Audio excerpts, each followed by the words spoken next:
welcome back. We're all good to start the panel discussion, and the topic is crafting an irresistible employer brand, strategies for attracting top talent. I would now like to invite the panelists to stage. We have Mr. Shashank Avadani, co-founder and CEO Alive Health. They're one of our sponsors. Shashank's vision is that healthcare can be transformed through technology and product innovation in the health insurance space. This is precisely the area of focus of Alive Health. Shashank's professional journey showcases a commitment to innovation and bringing a lasting change in the industry. Warm welcome to you, Shashank. Joining him, the next panelist we have is Mr. Fabian Figueredo, Health of Talent Acquisition, Shell.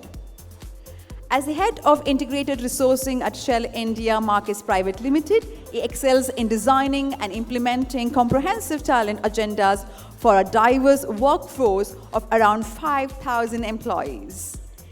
Let's invite the next panelist, Mr. Jayant Kumar Penapatti, Director, Talent Acquisition International Epic Global. With over 17 years of experience in talent acquisition and HR, Jayant specializes in startup enablement, account development, business development, and team building. A very, very warm welcome to you, Mr. Jayant Kumar. Take your seat, sir. Thank you. Our next panelist is Mr. Vinay Trivedi, Global Head HR, Admin and Travel, Therapy. With over 15 years of experience in human resources, Vinay has successfully scaled Therapy from 100 to 700 people in 13 months. He's also a mentor and advisor for select brands. A very, very warm welcome to you, sir. And to moderate this informative panel discussion, let's welcome Ms. Kasturi Kota, Honorable Secretary, NHRD Bangalore Chapter. A distinguished alumna of Indian Institute of Management, Bengaluru, Kasturi is passionate about the HR profession and finds a way to pay it forward to the fraternity. Thus, she has taken up a role as Honorable Secretary of NHRD Bangalore Chapter. Kasturi, ma'am, over to you. So, good morning. I'm sure that tea and coffee has gone in. Some caffeine should give more power. Good morning. That's good. So thanks, Zyoin, for setting up this wonderful event, first of its kind, perhaps. And wow, what an amazing panel I have here. One of us is also an avid traveler who has traveled 17 countries and 60 cities across. So which also means when we are talking about traveling, it is also about a couple of us or three of us are also motorbike riders. So we are ready for throttling here. And some of us, one of us is also avid, sports person who's continued sporting as passion even after the career has started. And certainly many of us are cricket lovers, had to be after the World Cup victory, of course. And most of us are also the HR professionals. And two of us in the corners are also from the community of NHRD, Chennai and Bangalore chapter. So big round of applause for that. As well, all of us are part of something. And that's a fill in the blank. And if somebody fills in, drinks on Zyoin. What are we part of? Any questions? Any answers? The question is here. What are we all part of? Sorry? Traffic. Oh my God. Let's not touch the infamous thing of Bangalore. Being a true Bengaluru Udgi, I don't want to talk about the only infamous thing of Bangalore, that is traffic. Apart from that, so drinks is saved, Zyoin. Okay, we are all part of the GCC. Each one of us do hail from the GCC background.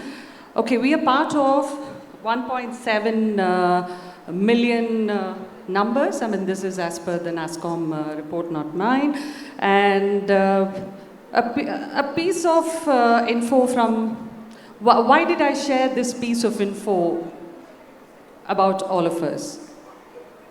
Okay, so this is about, it was all an information that we had, but we were also trying to craft a value to the information that we possess.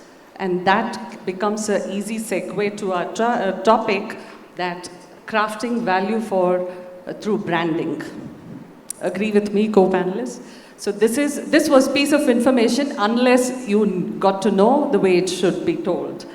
Yeah, so I hope I managed it a little bit with some witty there.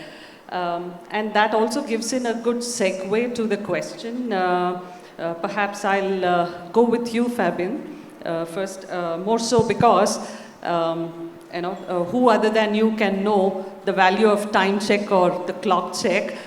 So for the benefit of audience, he is man of horology. Now, if anybody would want to know what horology is all about, Fabian is here. After the panel discussion, you could find out. So the first thing that we can talk about is GCCs are no exception to uphold the employee value proposition in the core of what we do. So how does it resonate with your organization value proposition when you are based out of here? Perhaps this is a question to all of you, could throw some light on. Thank you, Kasturi, and thank you, Zyoin, for having us over here today. It's absolutely a pleasure to be in front of all of you today. So if I look at value proposition, I think the very first thing that comes to your mind is something that, where as an employee, when they sign up, on your offer letter, they sort of look at what is in it for me when they come in and join an organization. And I think when you work in a GCC, it is literally an extension of your parent company. So when you're crafting an EVP in a GCC, I think it's extremely important to keep a couple of things in mind. I think one is to ensure that your value proposition is an extension of what your parent company has on offer. You don't want to do something which is tangentially completely different from something that is already available, in the parent company. Build on those strengths that your parent company has so that this is something that becomes a uniform offering that is available irrespective of wherever an employee goes and works. So it's creating that uniform employee experience. The second bit is around culture, right? Culture is something that most organizations sort of pride on. An organization, the kind of organizations that I work with, we are close to about 100-plus-year-old organization, and it's about building on that, right? Your GCC may have just formed, but it's about building on the culture that has been built over the last 200, 150 odd years, where, for example, if care is the part of your DNA, it's about how do you take that and build an EVP around care. And while I'm not telling you to take everything and replicate it, because that may not be something that will be applicable to the local, to how we sort of operate in an area. But I think it's about taking that, adapting that, localizing it, giving it that bit of a regional nuance so that it is something that can address to the audience it is sort of working with in the region as well, right? So I think that's, at least from a GCC context of things, it's about doing existing stuff, but ensuring that you're able to localize it with the regional nuance. I think that's where I'll stop and hand it over to the rest. Shashank? Yeah, thanks, Kasturi. And, I just want to add a few things to what Fabian mentioned. And it comes from my own experience. Today I'm, privileged to be running my own tech company. We have several GCCs as clients of a company. So I've sort of looked at this quite closely. Before I started Alive Health, I used to be in a leadership position in consulting firms like BCG, Accenture. So in fact, Accenture pioneered, high-value consulting, almost as a GCC. Back then, it was not called a GCC, but if you look at the business model, it was exactly what it is. So yes, mothership practices, mothership policies matter.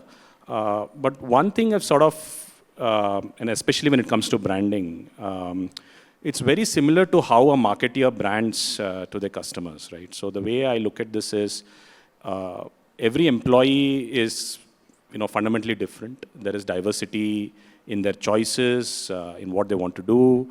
They're looking at freedom as a core DNA.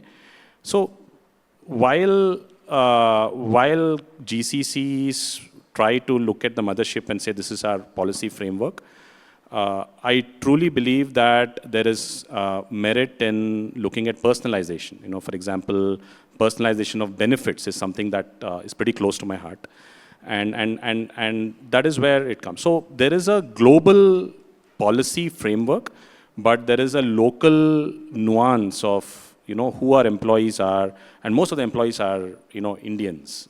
In Indian culture is complicated. It's diverse, and the strength in diversity. So that's what I want to add here. If we could look at an employee-centric way of looking at branding, just the way marketeers look at customers and segment them. So what are the different employee segments within your organization? And what kind of flexible pathways can you look at? And benefits is something that I'm associated with, so I'd love to talk a little more about that. But that's what I want to start off with. Good morning, good afternoon, everyone. Thank you. Good morning, good afternoon, everyone. My name is Jay, and thank you, Zyoin, Kasturi, and my colleagues here, and everyone who came to join us today.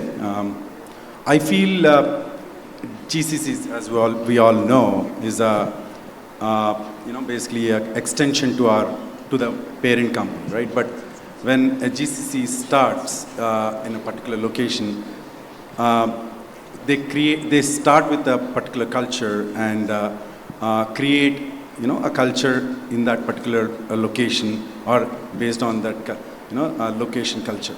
What I want to say is basically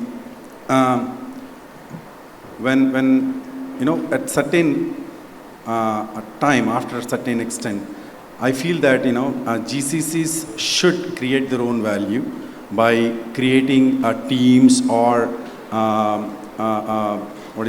development teams where it creates a value where the parent company can use or utilize the particular GCC's capabilities. And also should not forget the actual culture, what it was, it started with, right? So because after a certain time a context, or after a certain time, we all forget where we started. So I feel that we should create, or we should continue that value proposition the way we started, actually. Wow, a room full of HR folks listening to so much gyan is very rare, and that too so silently. The gyan that you give to your people when they join the organization. So I'm going to keep it very short, and I'll just state in one sentence. There's an organization that needs to do something. They need people to do that thing. To get those people, they need to add value to what they do, and therefore a value proposition has created. Everything else that we talk about is around this, and that's my opening statement. Absolutely. So we were told beginning of the session that we have a short period. So what we'll do is we'll try and cover a few more relevant things and then come back to some of the questions.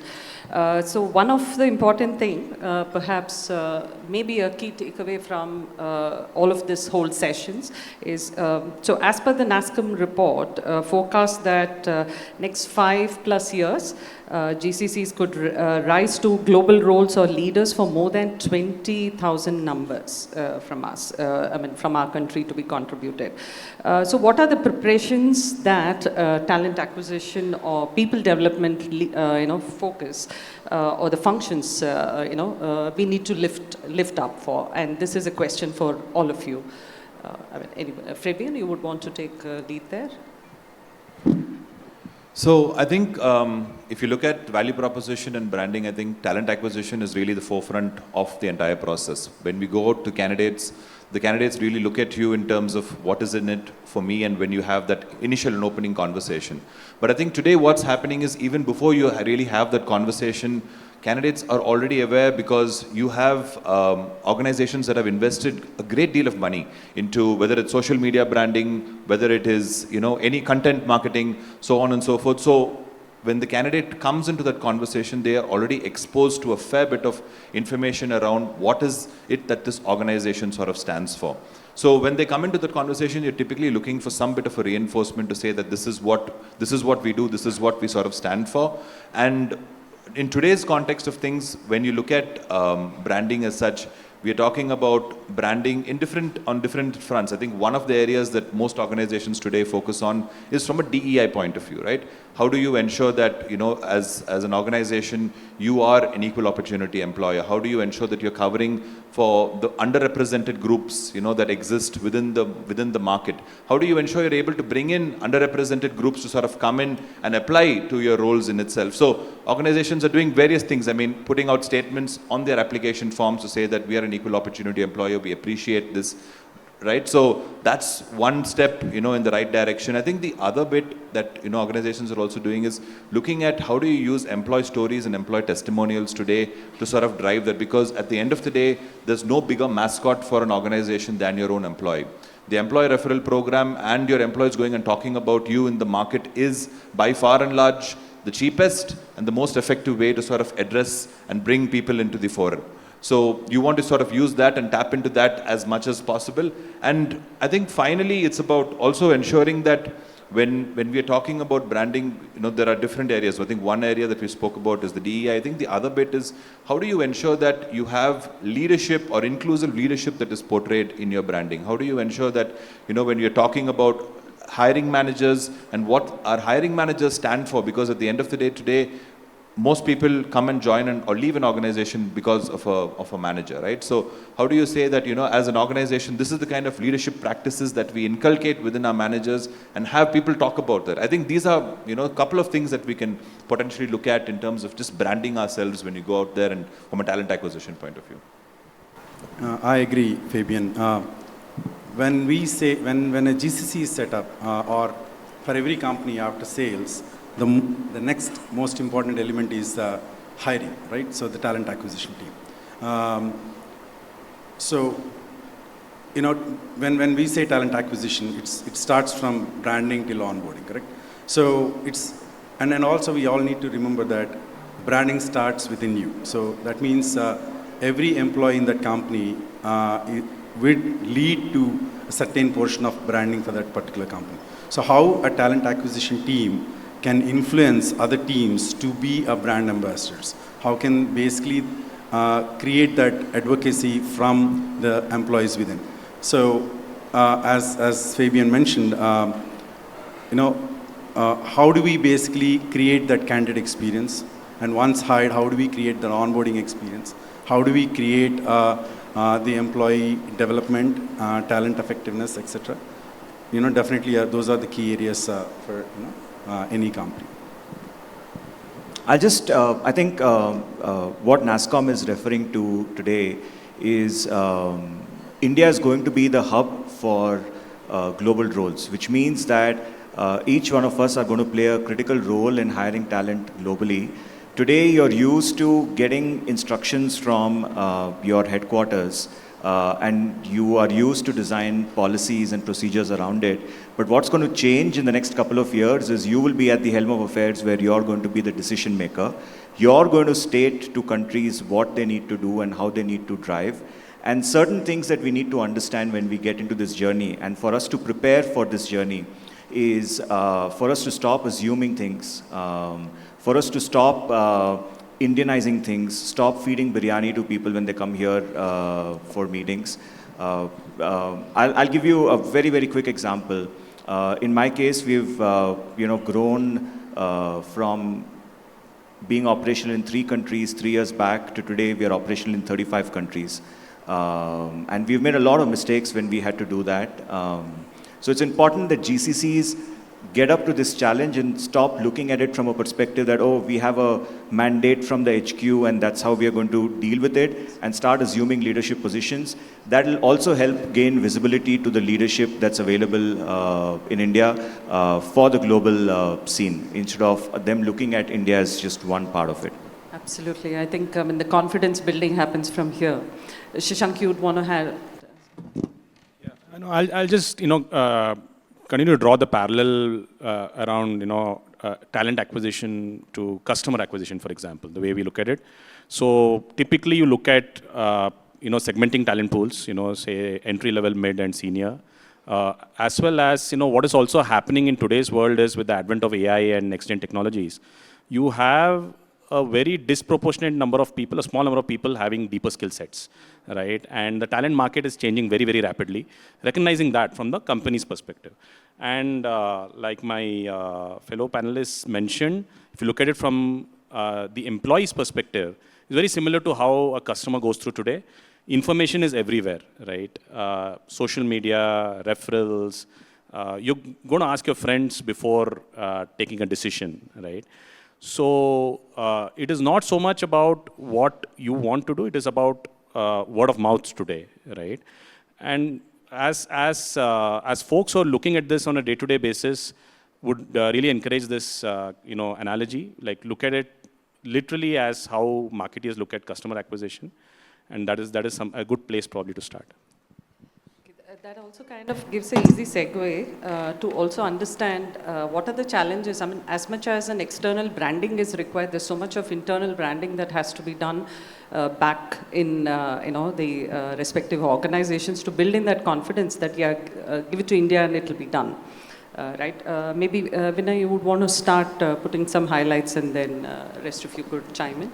So it's interesting, right? I have Fabian, who comes from a 100-year-old organization. I'm a 4-year-old organization, started operations in 2020 in the pandemic without an office space, grew from 30 people to 700 people in the last 2 years.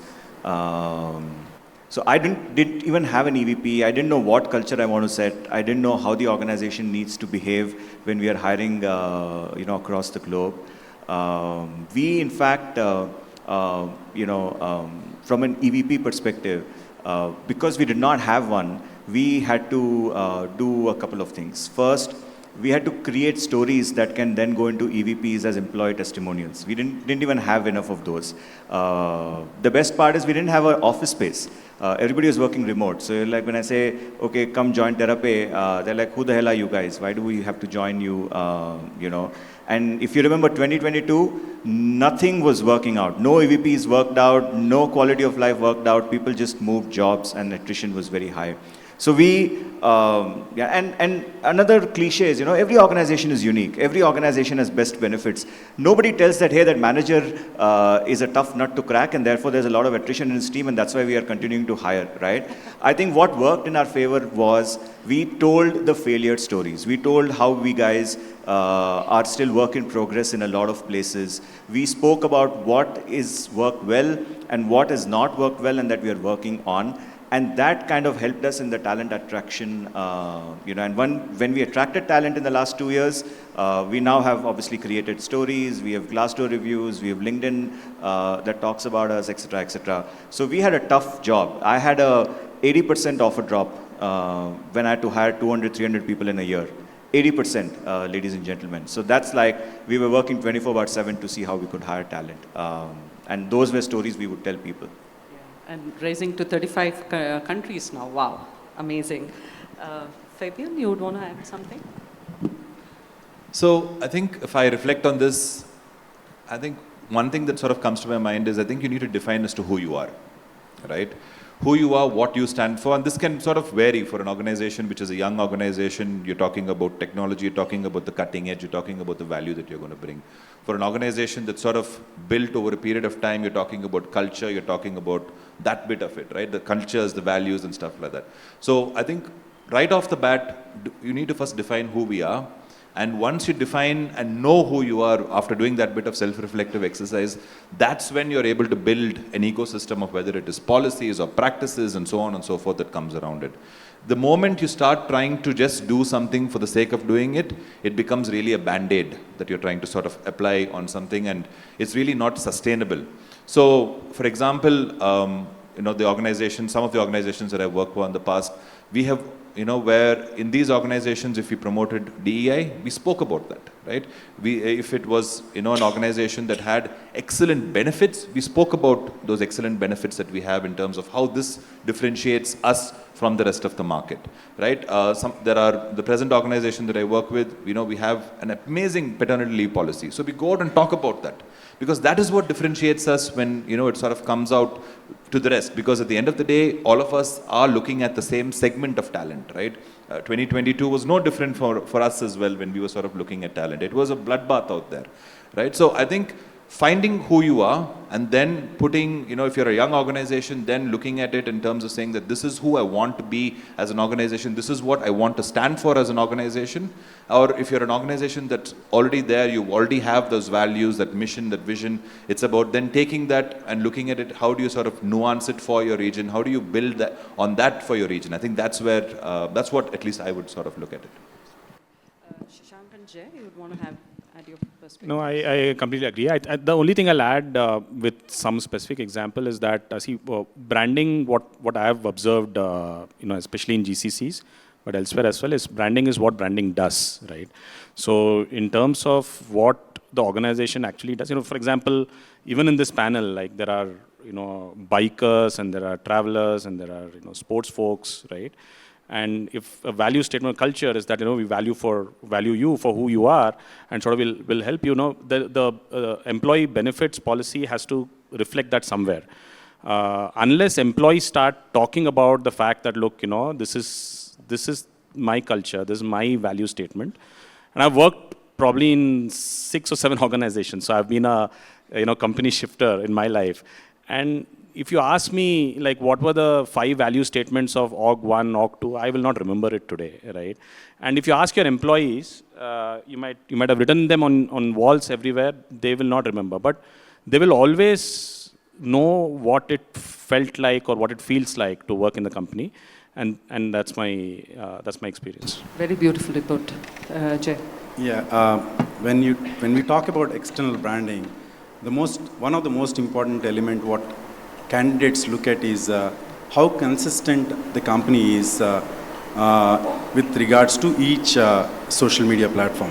Like, for example, whether what we post in LinkedIn, Glassdoor, and other social media platforms, are we consistent? Because if for example, if LinkedIn ratings are, for example, 4.5, where Glassdoor ratings are 3, that clearly shows that, there is definitely a mismatch between what we are doing versus what we are saying. So when I joined Epic, Epic is a product-enabled legal services company, and our average employee tenure with the company is around 3 to 4 years.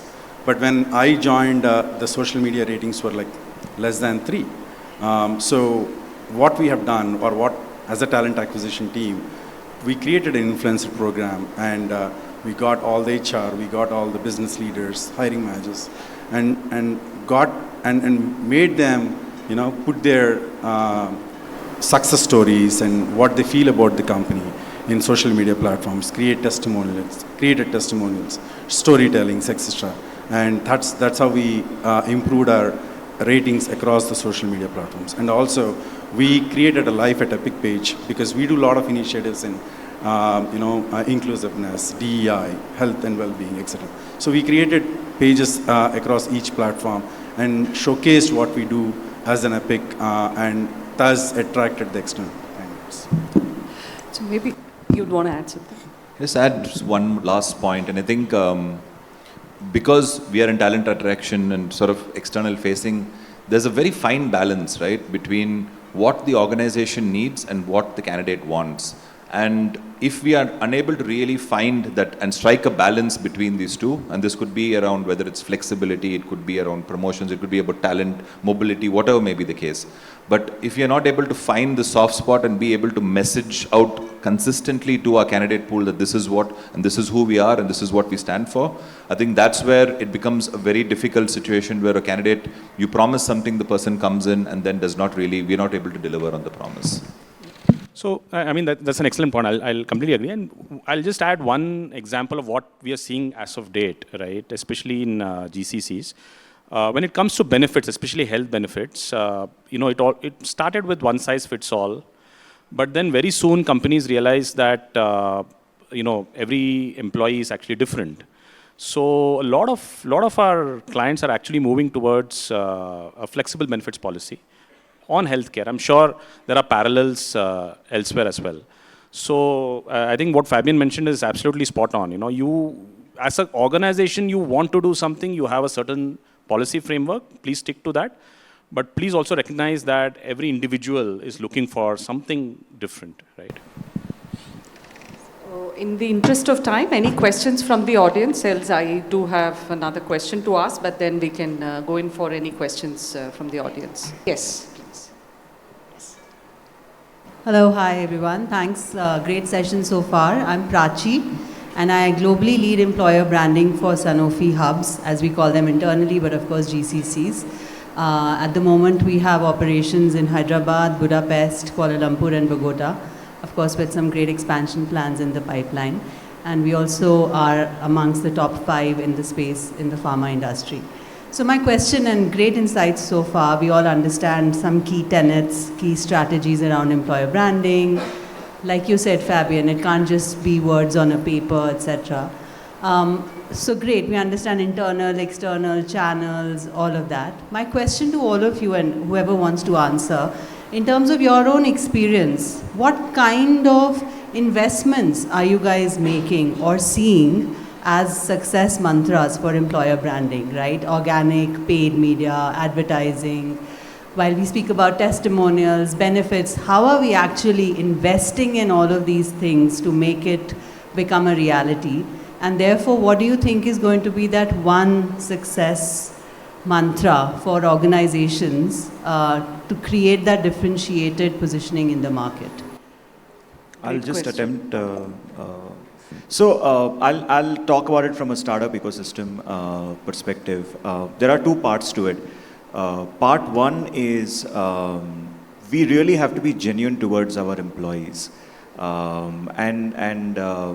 have a lot of hogwash conversations that happens in trying to attract talent, and we go overboard in dressing the organization up to get the right talent in, only to realize to the talent's disappointment when he or she gets in that, oh, the organization is different from inside and looks different from outside, and there is a dissonance there.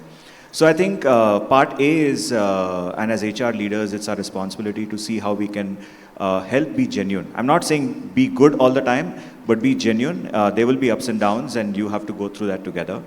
My one mantra on part B to your question is the more your employees speak about the organization, the higher would be ratings for the organization across different media platforms. While you can promote stuff, people realize that, oh, this is promotion, and they really look at it from a promotion angle.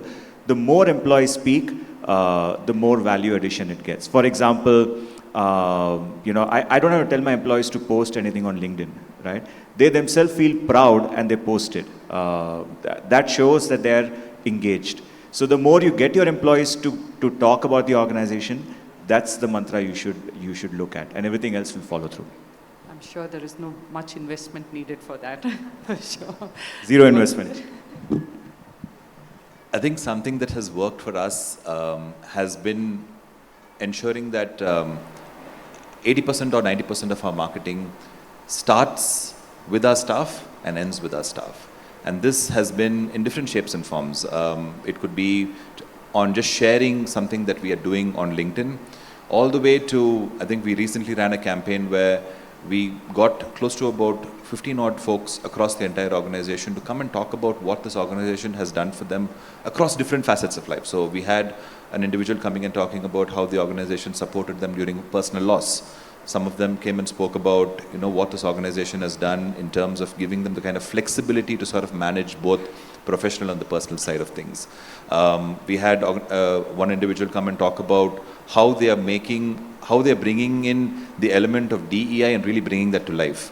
So in an organization where, employer referrals is, a very, very significant number, I think we pay and we give a very, very significant amount of airtime to our staff to ensure that they are doing the 90% of our selling, or the 80 to 90% of our selling, because I think there's nothing that can really replace that. That's what we have sort of found at this point in time, at least for an organization which is really as old as ours.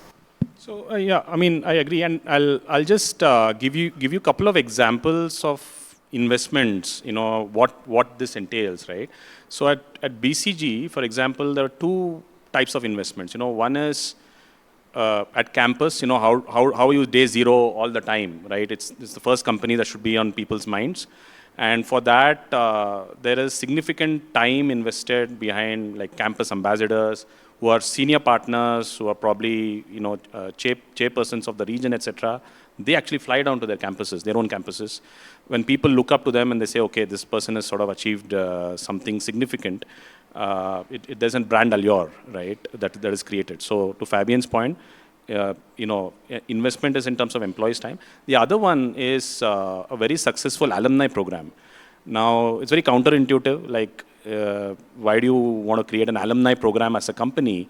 But it's a very, very closely knit alum community. So people who leave the company as well keep talking about the company, right? And there's another example of an investment that is there.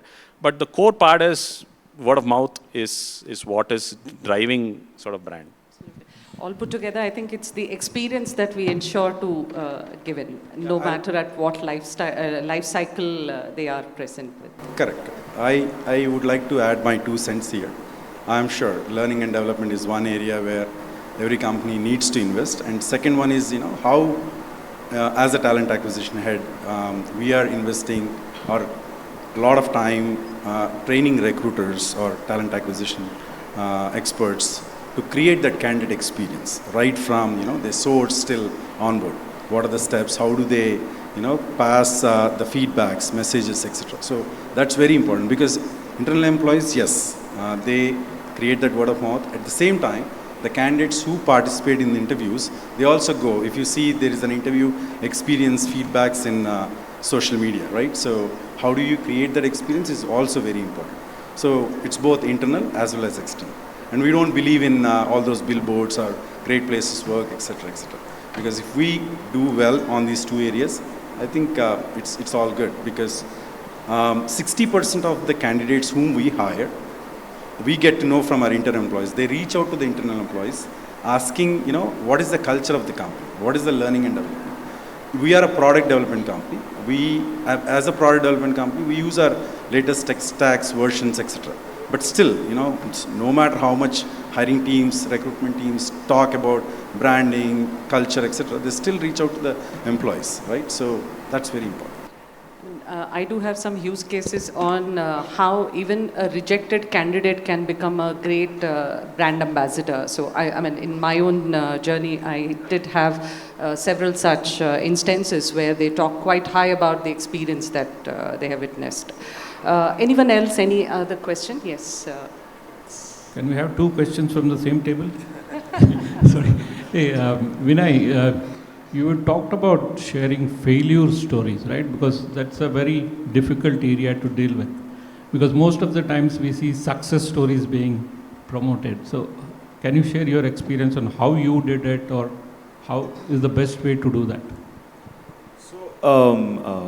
Thanks for asking that, right? A lot of us shy away from talking about our failures and we don't know how to behave when there is a failure, right? I'll give you a simple example from my past organization.